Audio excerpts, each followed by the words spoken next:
Hi everyone, in this video we are going to talk about asking powerful coaching questions to elevate your coaching sessions, and I'm going to share with you 10 powerful questions to ask to use in your coaching sessions. And if you wait until the end of the video, I'm also going to share with you my 50 powerful coaching questions guide, so stay tuned for that. What do we mean when we say asking powerful questions? What is a powerful question? Let's start from there. A powerful question is a question that makes your client think, that makes your client to look at the situation from different perspectives. Often my supervisees, when they reflect on their coaching sessions, they say, "Oh, I think I didn't ask the right question."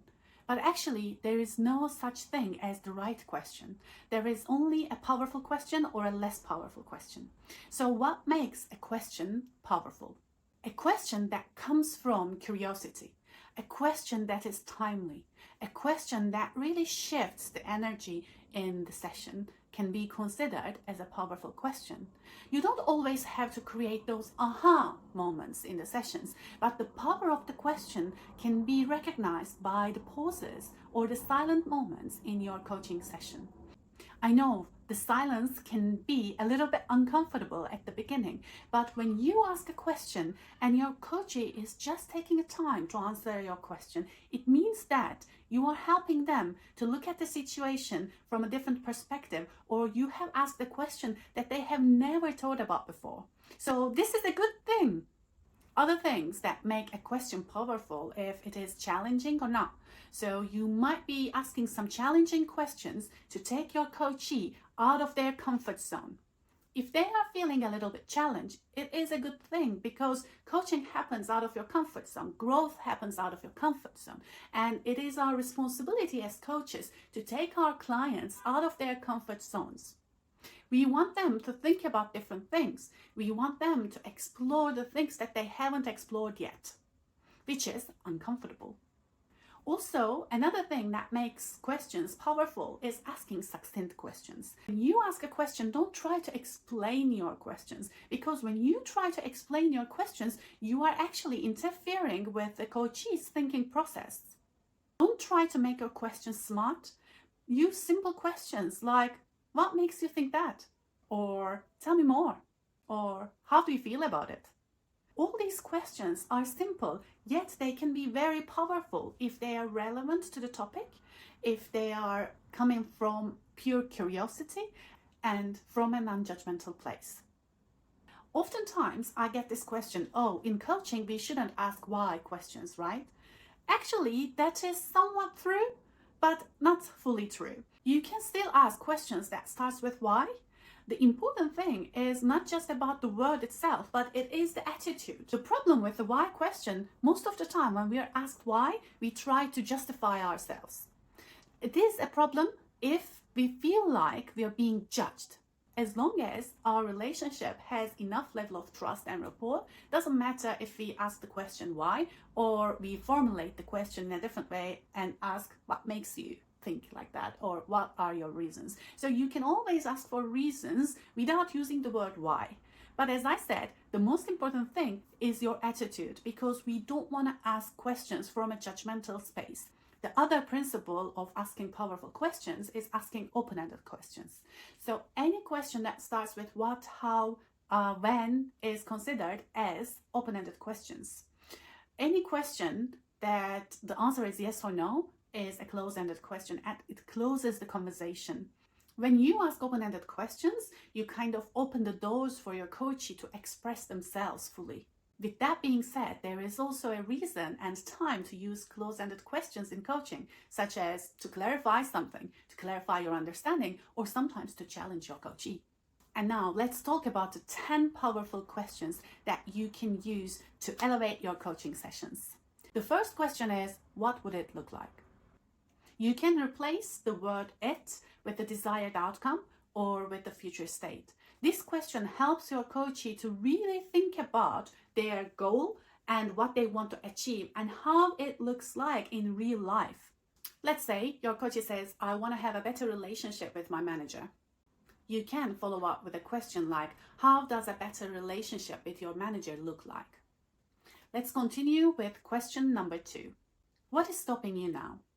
This question really helps your coachee to stop and reflect on what is holding them back, what are the barriers that they need to overcome, and what you need to address in that coaching session. The third question is also relevant or similar to the previous one. So the question is, what fears might you holding you back? Or in simple terms, what are you afraid of? Oftentimes, the reason that we don't take action towards the desired outcome is our fears. We might be afraid of failure, but at the same time, we might be afraid of success. In this situation, our responsibility is to bring that into awareness.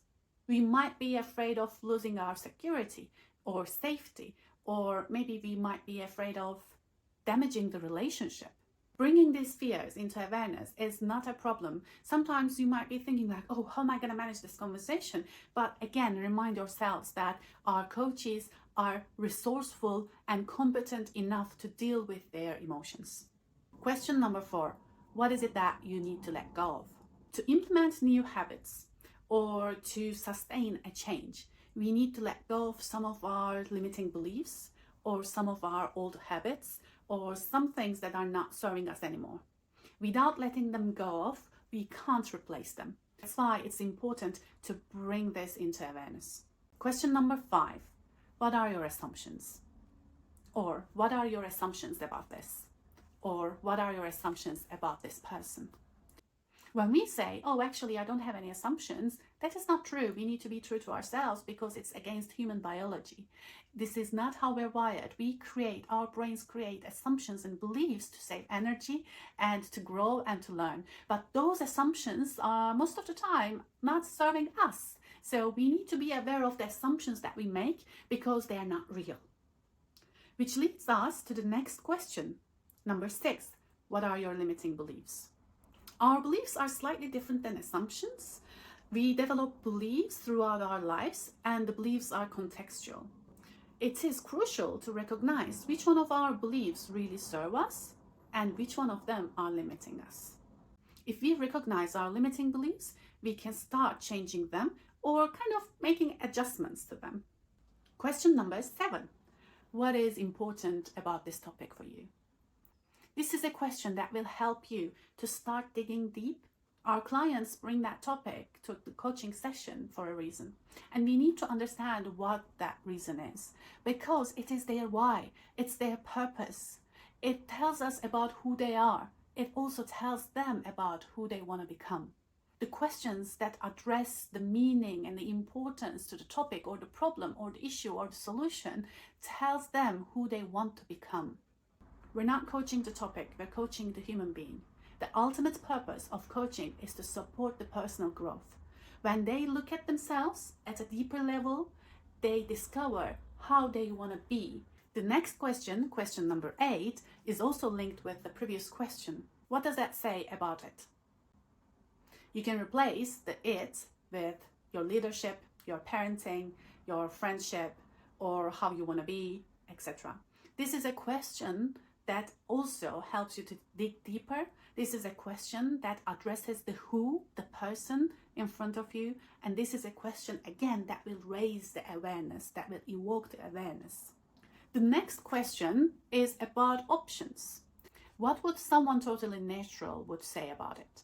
It helps you to take your coachee out of their own perspective and look at the situation from a different perspective. And my last question is, what advice would you give to someone in your shoes? Again, that question helps your coachee to connect with the wisdom that is inside them and find their own solution. These are the 10 questions that will elevate your coaching sessions. Even though these questions are helpful, please use them when they are relevant to the topic that you're discussing with your coachee. In the description box below, I leave you the link where you can download 50 powerful coaching questions guide. Always use these coaching guides to expand your knowledge library about questions. Never follow a list of questions when you are coaching someone, because the most important principle of asking powerful questions is being present, being in the flow and asking questions from a place of curiosity. When you follow a list of questions, your coachee will notice that. Your coachee will understand that you're not with them, you're not present with them, you are not interested in their answers, and a simple AI can also ask series of questions to them. That is where we differentiate ourselves from AI. And don't forget to download your 50 questions guide by clicking the link below. I'll see you next week.